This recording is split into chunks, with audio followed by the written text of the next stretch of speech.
And I realized that there's power in people connecting. And like that's really what people are really hungry for. Is they want that human connection, and they want people that are willing to climb down off their pedestals and actually have really meaningful conversations. It is just as enriching on the person listening as it is on the person getting to share. And I think if we can apply that in many places of our society and our cultures and our personal lives, I think we'll be greatly enriched.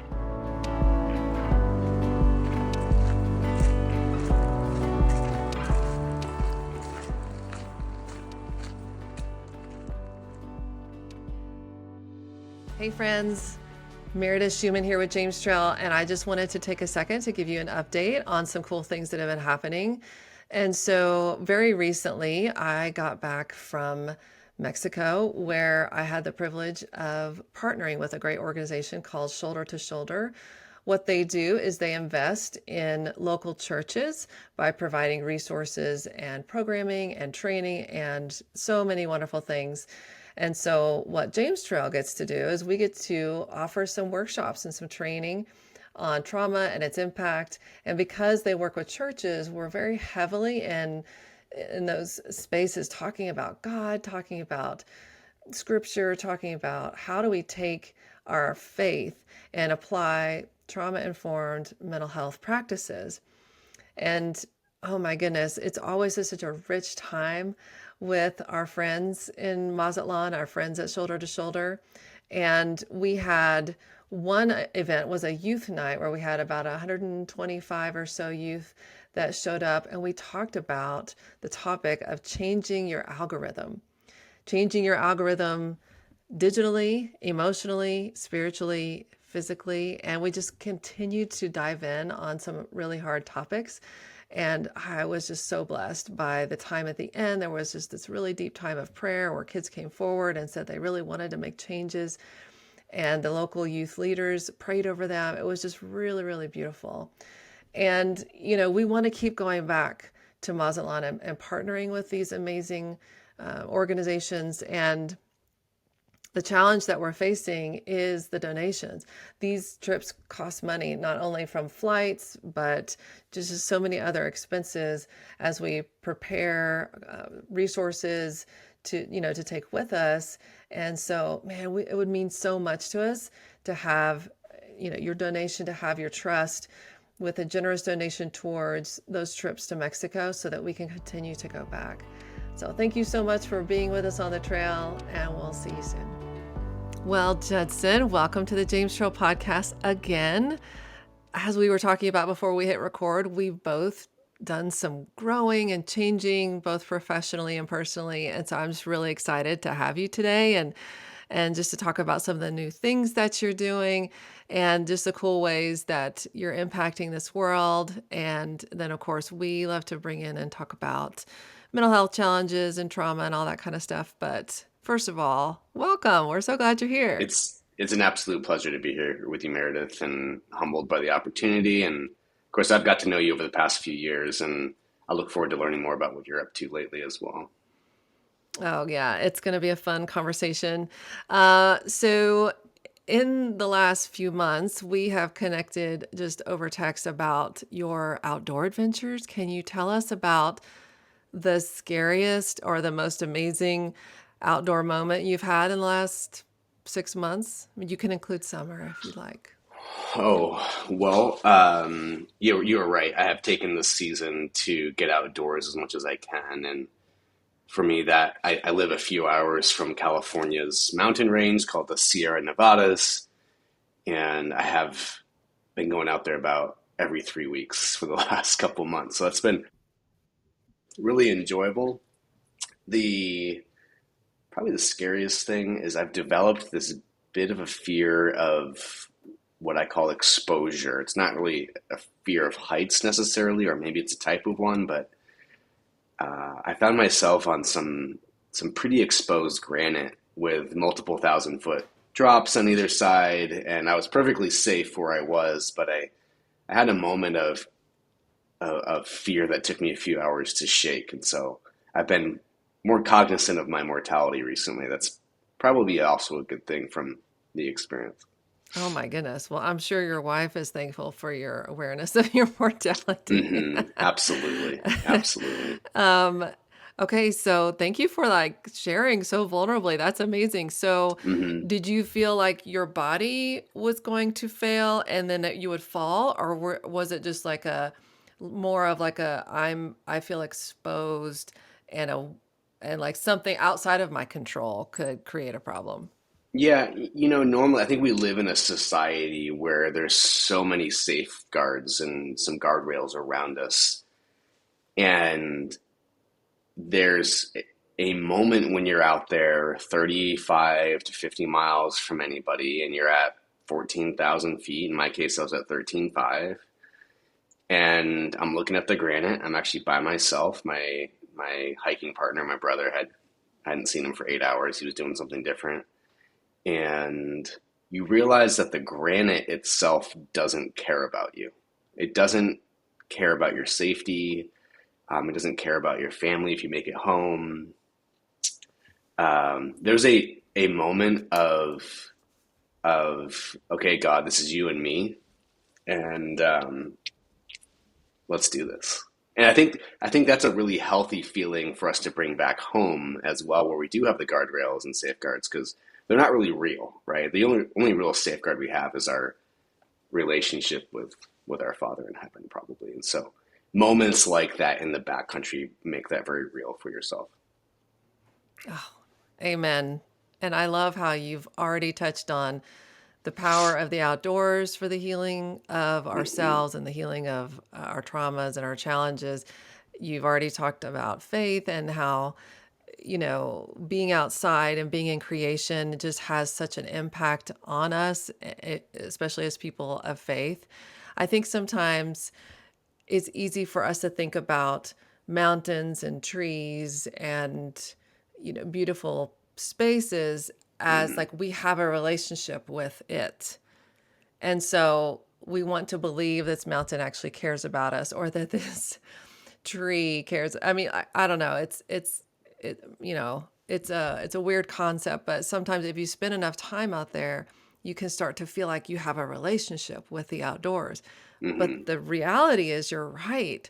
Those mountains don't care whether we fall, whether we live today, whether we, lose a finger, whatever. And so bringing it back to the one who does care, who is certainly our Father and God for us. Right. So, yeah, gosh, I feel like we could spend the whole hour just talking about this right here. Yeah. Yeah, so thank you so much for that. Okay, so since the last time we talked, here in this space, you have a whole new endeavor called Healthcare Reframed. It's an amazing podcast. We're going to have links to all of that. We want all of our listeners to go listen and pay attention to these topics that are so important that you're bringing up. How did some of this start? I know that some of your, passion behind some of this. So share some of that and where you believe it's headed. Yeah. Thanks for opening up that question. Um, I spent 15 years waking up really early in the morning and going and doing tasks and coming home in the evening and having responsibility for others. And and of course, in those times, you also had a pandemic that launched social warfare through our country, cultural warfare through our country. And, I led through all of that, and we can go into that more later. But coming out of 15 years of healthcare operations as an executive, there's a lot of things that I wasn't able to explore, the softer side of things I felt and things I was curious about, because you don't have time.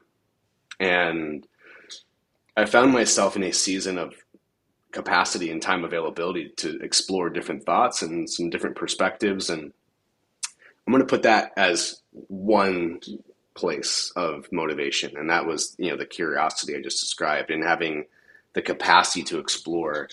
The other feeling I was having, and I saw this as a leader during the pandemic, is I saw how there was an erosion in public discourse in our communities, in our families, Thanksgiving dinners, Christmas, um, in our neighborhoods, and we're all sitting on social media being experts in our own little corners, and that's air quotes experts. And we think we're influencing the world. There's no influence in that. There's really just separation. And I thought, wow, what would it look like? Like, what are the tools that bring people together to and lead to influence, right? And to connectedness. And I thought vulnerability. I'm thinking like Brene Brown. I'm thinking in person, right? And I'll count this as in person, like having one-on-one conversations, and also being willing to build bridges. I had led part of my career in rural America, although that rural America was Northwestern California.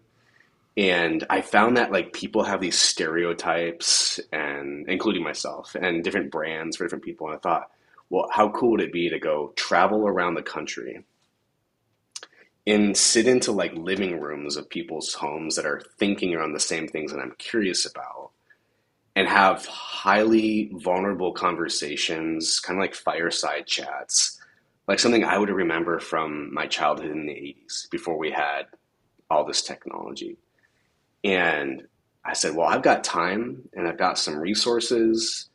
Why don't I go fly across the country and see who's willing to let me into their house to have a conversation over coffee or tea? What I was blown away by, Meredith, was how many people said yes. I mean, I'm talking some pretty big hitters in their niches. And so, influencers from some of the largest quality and safety organizations in New England, to Ivy League professors, to people that worked at the highest levels of state governments during the Affordable Care Act, and even one guest who deeply influenced some really important pieces of American healthcare legislation. And so all of them said yes, and they said, come. And we actually flew across the country with like 3 Pelican cases and quite a bit of gear. We had 5 cameras and fancy microphones and back lighting. And it turned into this really transformative series of conversations that, when I started it, I thought maybe I would be impacted by it. What I didn't realize is, like, in the first 6 weeks between Instagram and TikTok and YouTube and InstaFace or whatever, we had 180,000 clicks on our content. And I realized that there's power in people connecting. And like, that's really what people are really hungry for, is they want that human connection, and they want people that are willing to climb down off their pedestals and actually have really meaningful conversations. And so it was the blend of those two things, plus a little bit of, someone had told me I should write a book about my experiences and my perspectives on American healthcare. And we can go into what my background is in healthcare if you want, but I didn't want to write a book. Everyone's got a book. What I had done is I had seen this growing genre of podcasts. I think of like Chris Williamson, Rich Roll, Stephen Bartlett, and they all were doing this style of, and you don't see it in America very often, of just like, you and I are doing this right now, and thank you for this, Meredith, but like slow conversations, and where you allow the guests to be imperfect and to develop their ideas and to build coherent thoughts and bridges without interrupting them, without trying to be right. And you think about, you turn on, like I was just in a hotel the other day, and it doesn't matter which channel I'm talking about, but like the TV is on in the morning and everyone is like just hammering each other with facts. And it's like, whoa, where are people having these conversations? And so I'm seeing this big rise in this like genre of video first podcasts, where there's a long form conversation that takes place. And then we can then atomize those conversations for virility on social media. It's still valuable. And so I talked to a friend in Argentina. He's quite the designer in a few different spaces. And I shared this idea with him just to get his feedback. And he says, "Yeah, in my country we grow a lot of wine." And he says Malbec, and we pour it into a carafe and we let it decant, and we let it sit there, and we have a conversation, and the air like works on the grapes, and it like opens it up, and it allows ideas to come forward. And he's like, America is not allowing ideas to decant. And he's like, if you can do this around a space that you are passionate about, which is healthcare, you will be adding value. And so through this entire work, I've been thinking about the power of decanting ideas, and how beautiful of an imagery that was. I totally agree. I'm picturing it and I'm smelling the Malbec and I'm wishing I were in Argentina. That's Hmm. amazing. Never And been there, but I'd love to. I would love to go as well. And I know because I know you well enough that to be able to say that what I'm, well, first reframe or hearing what you're saying is that this experience has been a gift for you as a Absolutely. person, as a professional. But I can say easily that this experience I know has been a gift for everyone that you've interviewed, because how powerful is it when we connect in ways that are empowering to each other and Hmm. not like you said, I'm right and whatever I'm about to say is the most important thing, but instead being patient and listening and waiting. And what, I don't know, if you've thought about it this way, but really what you're doing in those moments is you're creating felt safety. In Mm. the trauma informed world, that's what we call felt safety. You're creating emotional safety in the room so that people feel comfortable and safe emotionally to say things that feel a little vulnerable, to say things that may feel a little uncomfortable in other space, And so I applaud you for just that work alone, but also the amazing content that you're able to put out just by interviewing and listening well to these amazing leaders in the healthcare field. It's a really cool thing to see the whole thing unfold. Wow. It has been enriching for sure. And I'm incredibly grateful for the generosity of each of those guests' time. And, you and I are here for a brief period of time. But just imagine rolling into someone's home and you're like needing an hour and a half to 2 hours of setup time and then an hour at the end. And I had a colleague, Micah, who did all this with me, and a couple others, one in Denver and one back east. But each time you interact with people and you ask them who they are and what their story is and you share space with them, I'm just resonating with what you're saying. It is just as enriching on the person listening as it is on the person getting to share. And I think if we can apply that in many places of our society and our cultures and our personal lives, I think we'll be greatly enriched. I totally agree. Would you say that at times you have, now that you've had this experience recording so many of these conversations, would you say that you're at dinner with someone or you're just in another environment where you're not recording and you're thinking, wow, I wish we could record this conversation to share with the world because this is really rich? Do you have moments like that? Oh, yeah, 100%. But I think the real enriching thing for me is I realized as a leader in corporate America that was driven for performance, um, I wasn't listening as well as I thought I was. I was driving agendas, I was delivering results, and I was missing those moments in life, family, professionally, community wise, where we just slow down and we listen. And I find myself now, Meredith, everywhere I am. And everyone will tell you Judson's still got a long ways to go.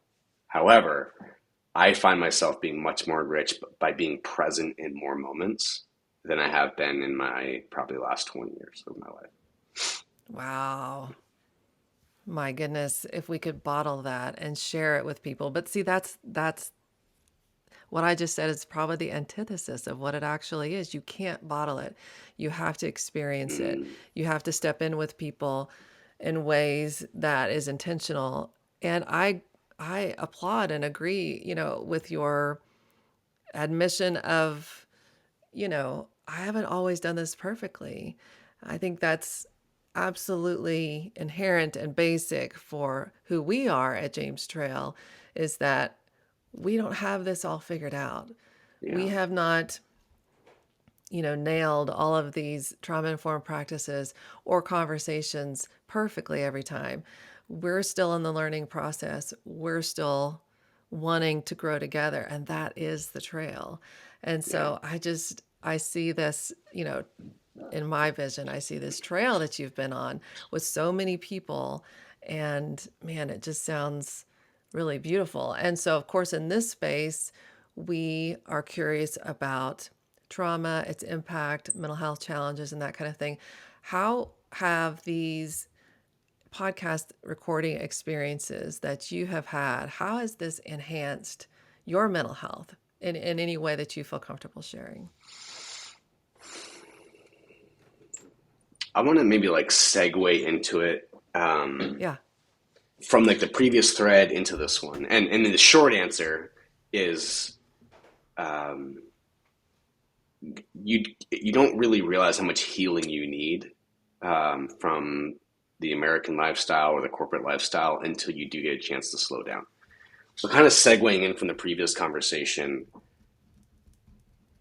one of the guests told me a story about them being in Rwanda during September 11, 2001. And without inviting any of their neighbors over, they woke up with neighbors sitting in their living room just being quiet. And one of them got up and started to do dishes in the kitchen. No one was talking. And the American guest that was telling me this story said that was one of the most meaningful things for them because they didn't have words to describe their grief or what they were processing through. But that doesn't mean that they couldn't share space with each other. And I think about like we're seeing podcasts and conversations and new media just boom across the country, and there's infinite styles, but the ones that I'm really resonant with are the ones where we can share space with people. And too often we try to curate and we try to tell people things are going to be okay, or we're trying to connect our experiences to their experiences. But oftentimes that silence and that presence is the most powerful healing thing. And so, segueing that into the question around mental health and behavioral health is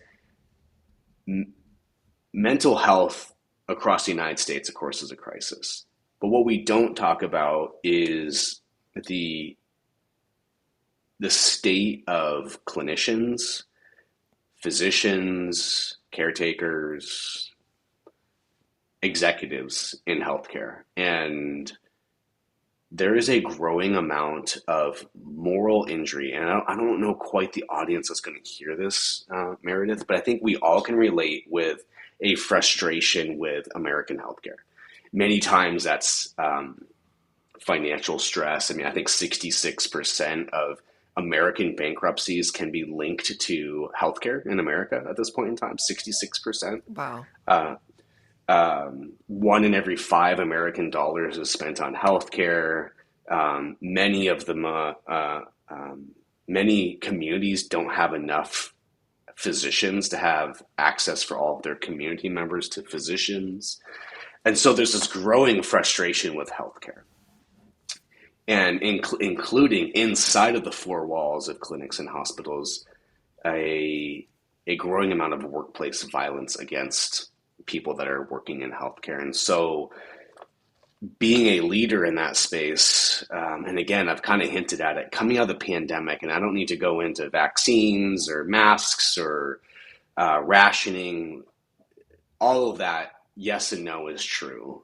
But what I can say is there was a pressure cooker of like 4 to 5 years for everyone in healthcare, and my little corner of that was executive leadership, where the moral injury was climbing really, really high. Where if you were asked honestly, to many of the healthcare leaders across the country, if the work they were doing was aligned with their values, if they were saying no, there might have been some moral injury in there. And so I think we're seeing increasing rates of moral injury that is increasing across American healthcare leadership, and definitely the space for healing. And so for me, I might have been exposed to some of that as well. And so having longer form conversations, being vulnerable, forcing myself to listen, hearing the perspectives of people that have both been successful as well as people that have been failures, but have still risen up to say, what if we do something different, and made an effort.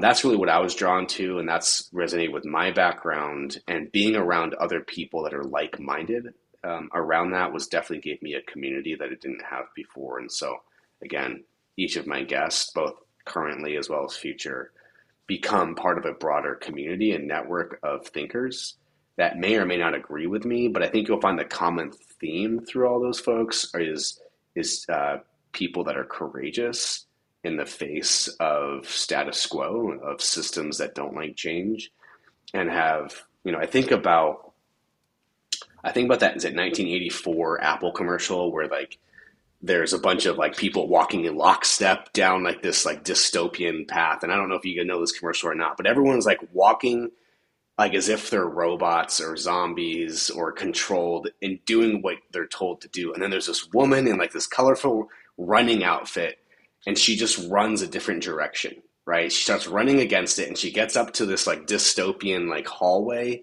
and she throws a sledgehammer at the screen, right? And it says Apple computers changing the world. I don't remember what it said, but I remember thinking about like, what was it about that woman who made her run differently than everybody else? And what if more of us were that way? Not for our own personal goals, but for like the goals of society and for the communities around us. And we recognize that we all can create a different system than what we participate in. So that's been healthy Absolutely. for me. Absolutely. And so having experienced and getting to step into something that you're so passionate about with people that are equally passionate about it, like what has that done like for your mental health? Like what has that led, what spaces has that freed up for you?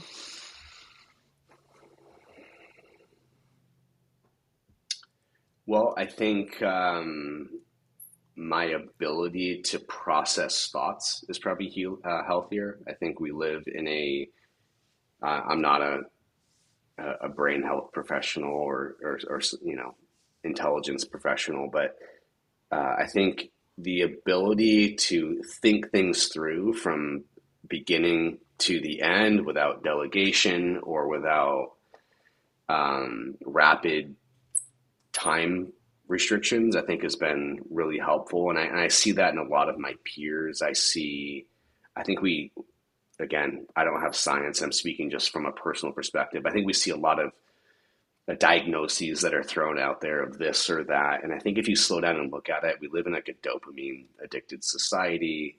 And I think it's really starting to show its consequences in the way that we speak to each other, the way that we think, the way that we center around ourselves, the way we center around traditional communities like church communities or civic communities. I think all of it's starting to be at risk and is really fragile in this society of instant dopamine gratification. And so kind of back to my personal health is like slowing down and being able to sit in the moments, both painful and joyous, and be more present has been really helpful. And again, back to that idea of decanting, I think, one thing I do enjoy, Meredith, doing, and I actually haven't done it lately, is sailing.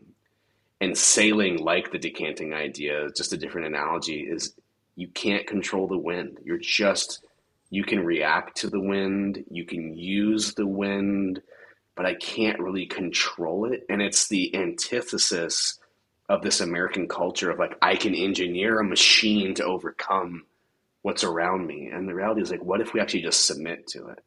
And I think that's just the kind of the big transformation for me is how do I submit to the world around me and relate with people in a way that allows me to minister to their needs and connect at a very different level than I had been in the past. And so that's the journey that I'm on currently. And so for folks that are like, okay, well, I'm still in my 40, 50, 60 hour a week job, perhaps in healthcare, perhaps elsewhere, and I don't know how to slow down. Like, I think so many of us just don't know how. What suggestion would you have for them? Is it a practical suggestion like, hey, take a Saturday in the month or kind of thing? Or is it a kind of a emotional health suggestion and the suggestion of like releasing ourselves to the wind, to the decanting process? Um, I mean, I think my traditions. I take a day off every week to focus on my community and my family, and I shut down as much as I can.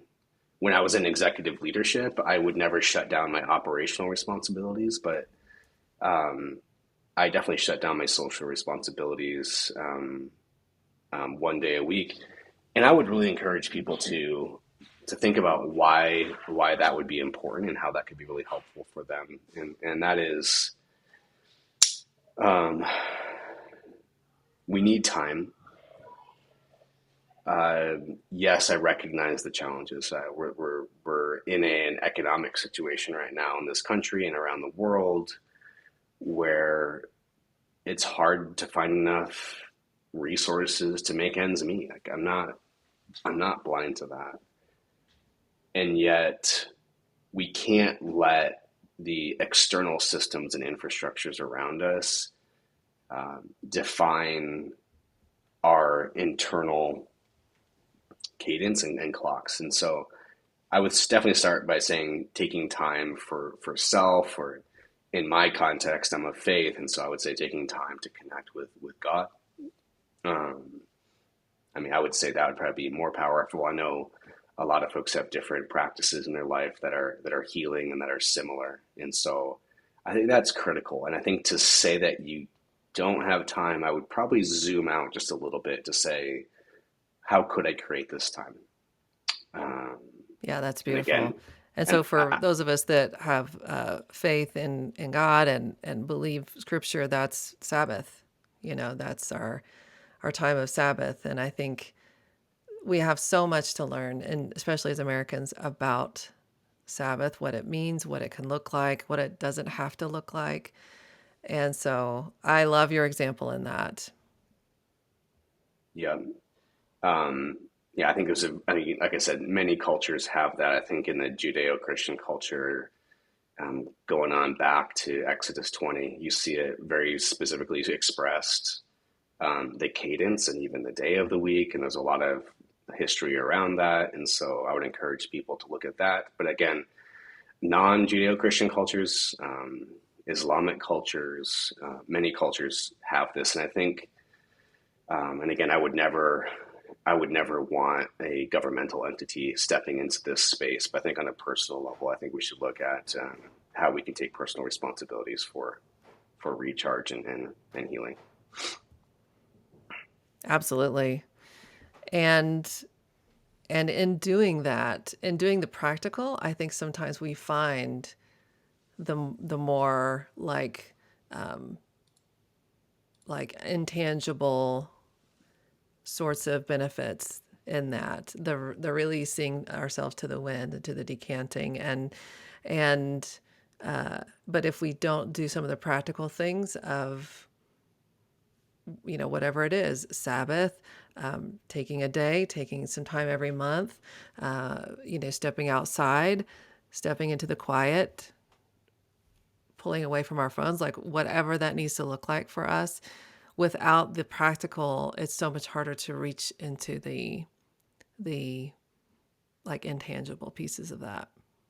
Yeah. I mean, I think one thing I would add on top of that is service. I think, um, like I mentioned earlier, like identifying the needs of those around you, and serving them, I think, is what I'd recommend. And again, we're talking faith here a little bit. I think, um, throughout the biblical history, narrative, you see the, expression of God and Jesus Christ, throughout, of, you know, ministering to the needs of others before any request is given. And I think a lot of times in our culture, we have a request for people and almost like this quid pro quo, you do this for me, I'll do this for you. But where is that selfless sacrifice of, I'm giving to you because I care.